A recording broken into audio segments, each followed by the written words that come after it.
Hey everyone, another episode of Inside the Markets with Caleb and Brown. Today we're going to recap on the month of October, which we're just wrapping up, and then talk about what's in store for November. So I'll start with a quick October recap. Here we've got the chart for Bitcoin. We haven't actually finished the month just yet here in Australia. We've got about another 12 or so hours left. But as you can see, we started a little bit rocky with a bit of a dip. You would notice that everyone on Twitter who was coining the term Uptober started deleting those tweets about a week into the month of October, and then shortly afterwards started reposting them. We finished the month really strong for Bitcoin, and at the time of doing this video, a lot of the alts have had not colossal performance, but they have really started to build up some traction. It's also worth mentioning in the month of October that Bitcoin dominance really started to go off the charts. We're just under 60% and probably wicked up to it at some points as well. Historically speaking, Bitcoin dominance has really led the way in the market. It's been an indicator of when is Bitcoin potentially going to top out and see some of that capital flow into other major altcoins, be it Ethereum, Solana, or maybe all the way down the list of more speculative alts. Time will tell. In history, that's what's happened, but history may not repeat itself. We have to remember that the dynamics of Bitcoin and the investors behind it are more institutional with ETF inflows and the like.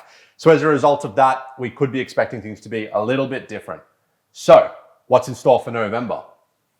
Well, if we look at the history of the crypto market in election years, what we tend to notice is that election years tend to be reasonably bullish for Bitcoin and the crypto space at large. And what we've also actually identified is that in election years, whenever we do see, and obviously historically speaking, nothing's ever the same, but what we've seen in previous instances of election years is that if we have a green October, chances are we're going to see the rest of the quarter being green as well.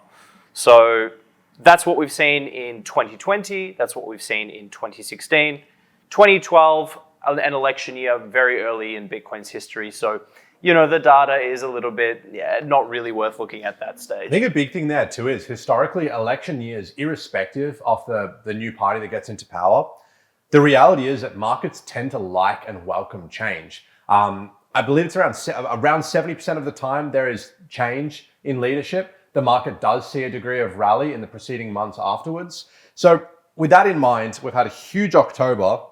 We're looking like we're going to have a great November. The market's already pricing a Trump victory, which we'll get to shortly. So I don't know, things are looking pretty good. I'll just quickly touch on this chart here. So liquidity incoming. So this is a bit more of a complicated one. So we've got this black line here, which is a measure of how much money is available in the financial system. Obviously, Fed rates are a major indication of this.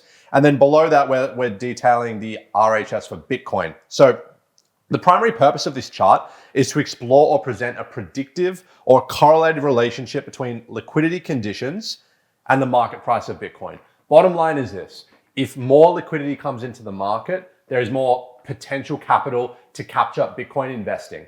Bitcoin, as we know, is scarce. It's capped at a certain amount of units in its supply.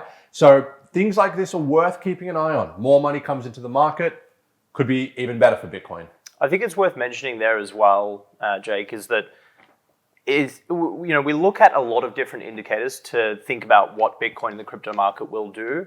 But up until now, the most reliable indicator for the price of Bitcoin and the crypto market has always been the level of global liquidity in the system.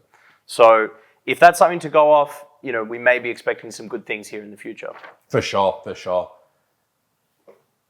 So, one of the big things that we've been noticing is that, whilst Bitcoin is nearing its all-time high at, about $73,500 US, is that we haven't really seen retail re-enter the market. So, if we look at Google search trends for Bitcoin, Google search trends for cryptocurrency, any of the above, even the views on YouTube channels for some of the bigger, crypto influencers, if you will, and KOLs, they're pretty much dormant. They haven't really ticked up, even though Bitcoin is nearing its all-time highs. So what that does tell us is that retail's not back yet. The masses have not yet returned. And so, it kind of says that, we're looking at the same price that Bitcoin was at in March of this year and a higher price than it was in, say, April, May of 2021. And the amount of attention that the crypto market is getting is a fraction of that. It's crazy. So this one here, we've got the YouTube viewership there, and you can see it's just stagnant. And then this next slide here, this is interest over time for Bitcoin as far as Google searches are concerned. It's nothing. It's completely dormant. Another good indicator, we don't have a chart for this, is just how many people are downloading and where does Coinbase app sit on the App Store. Again, dormant. It's not even remotely close to that COVID stimulus 2021 rally that we had, which is great because if Bitcoin is this high in price now without new retail capital going in, my God, it really paints a bullish picture long term. All right, talking about bullish picture long term. Last time we spoke about a month ago, Polymarkets was pricing Kamala Harris as the more likely lead for the election. That has shifted dramatically in the month since, to the point where Trump is winning by a landslide as far as Polymarkets, the betting market, is concerned. Now, I'm sure everyone watching would agree. Polls, betting markets, it's an indication, it's an assumption, it's a guess, it's an estimate. It's not the outcome. We don't know what the outcome is going to be in a week's time. However, we do know this. Trump has been tremendously bullish for cryptocurrency. The market has started to price that in. And as a result of that, we are seeing a scenario where if Trump is to be elected, we're probably going to have a pretty heavy rush on risk on assets. This next slide here talks about causation or correlation. So we're looking at how much capital is flowing into ETFs. And a lot of analysts are suggesting that the more bullish the market is on a Trump presidency, the more investor confidence at an institutional level there is to inject capital into things like the Bitcoin ETFs. And at the time of talking now, they have been off the charts recently. You know, we've said 3.5 billion was allocated to spot Bitcoin ETFs over the last 2 weeks. So that really kind of gives a bit of a sign as to how the market is seeing a potential Trump administration. Moving forward, we're going to talk about DeFi product market fit, but price underperformance. Just to clarify what we mean there, DeFi, decentralized finance, has seen tremendous uptake. A lot of the protocols are all-time high in revenue. Aave, Maker, Compound as examples. You know, Chainlink's doing quite well. Lido, lagging ETH, but it is getting a lot more attention. So if an industry in the crypto space is doing well in terms of uptake and users, and the price is underperforming, that's something we want to explore. All right, so this slide we've got here is basically showing sort of a continuation on what we're just discussing about, you know, DeFi and, you know, where the money is moving in both in the crypto system and outside of the crypto ecosystem. Specifically within crypto, what we're noticing is that money is leaving the Ethereum ecosystem, and you know, a lot of the discussions last cycle, I'm sure you remember, Jake, were about the flippening thesis that one day Ethereum would potentially overtake Bitcoin in total market capitalization, take that number one spot. I don't know about you, but I haven't heard that discussion. We're pretty long gone now. I think today Ethereum is just over 2,600, Bitcoin's over $70,000. The ratio in market cap is extended dramatically. I would say right now we have more conversations almost on a daily basis with clients saying, could Solana flip Ethereum? Yeah. And I think, you know, back in the 2021 cycle, Ethereum had well over 50% market share of the DeFi sector. It still has the biggest percentage of market share, but it slipped dramatically, and Solana is increasing at quite a dramatic rate, disproportionate to other chains. So there's something to be said there. Look, absolutely. I mean, there's obviously a number of reasons for that. You know, there's a lot of Memecoin trading on Solana. You know, there's a lot of speculation around a lot of developer activity and things like that. But I mean, one of the biggest problems that Ethereum has had this cycle, and you know, before that as well, is the way they chose to scale their ecosystem. Is instead of, you know, making a faster, better main chain, what they chose to do was use layer 2s to optimize their performance. Now, what that's seen is a fragmentation of this liquidity that's not just living on Ethereum, but living on a whole host of layer 2s. You've got the likes of Base, Optimism, Arbitrum. I mean, I've lost count of the amount of layer 2s on Ethereum. And then at the same time, you've got these new up-and-coming protocols. Solana, not very new, but still newer than Ethereum. You've got the likes of Sui and other big layer 1s that are attracting a lot of attention.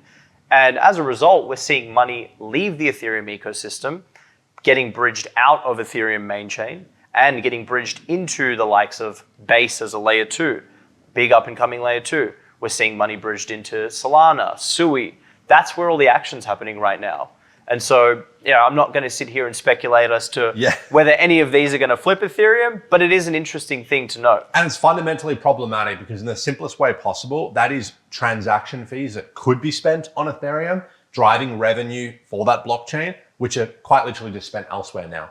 The reality is, we have tons of clients who are engaged with platforms like Caleb and Brown. They're using DeFi every other day. They're bridging things into Arbitrum. They're utilizing Aave on Optimism's network. They're simply not engaging with the Ethereum blockchain more than they need to. So they might pay $5 worth of transaction fees over the course of a month, but do hundreds and hundreds of transactions on other chains afterwards. Just to my point of ETH DeFi dominance, a little fact there. So Ethereum dominance in the DeFi sector was 65% back in the prior bull market. It's now 52%. So it's still the leader. Don't get me wrong. But Solana's gone from 5% to 8%. And a lot of that is probably being triggered by this Memecoin hysteria. So good timing for this last slide over here. So moving on to our final slide, that's a good in towards Memecoins and the outperformance that they've had this year to date.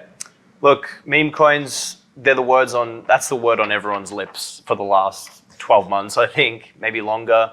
Especially since we saw recent events in Token 2049, with Murad talking about his thesis around meme coins, which is an interesting thesis, mind you. We've got this situation of people in the crypto space are, instead of speculating on what was the flavor of last cycle, NFTs and the like, we've now got a new flavor of this cycle, which seems to be meme coins.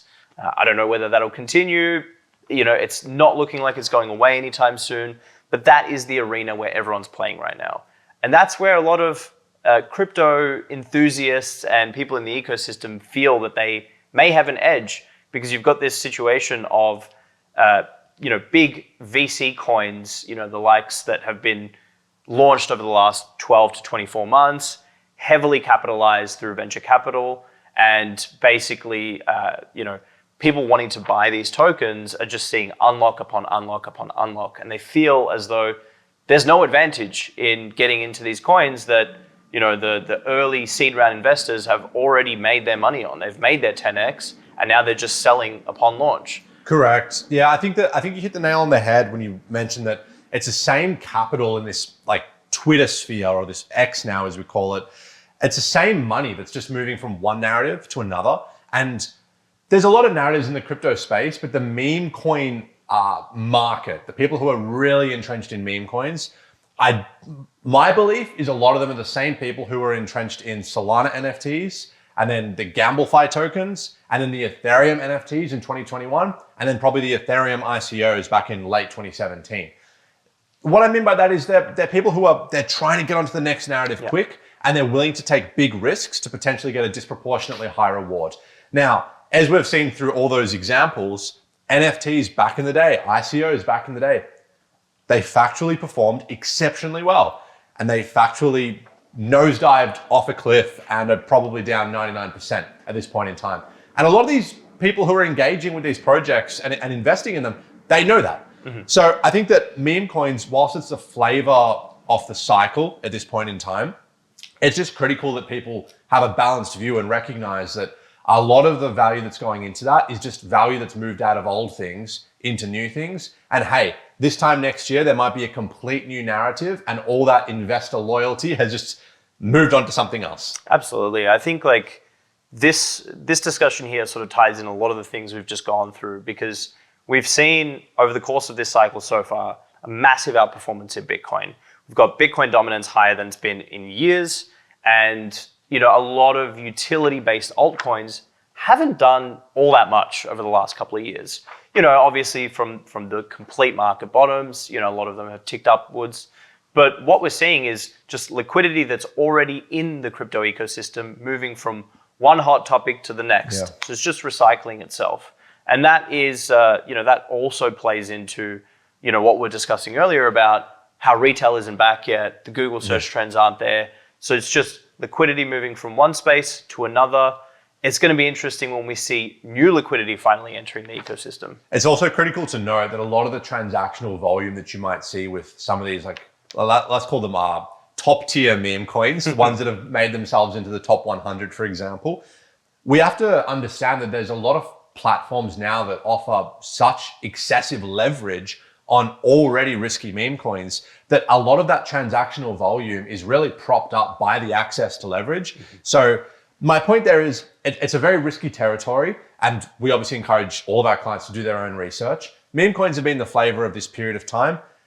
And just like all narratives we've seen over the years in cryptocurrency, things change. So as we kind of conclude this today, I suppose I would say election is a big thing to look out for.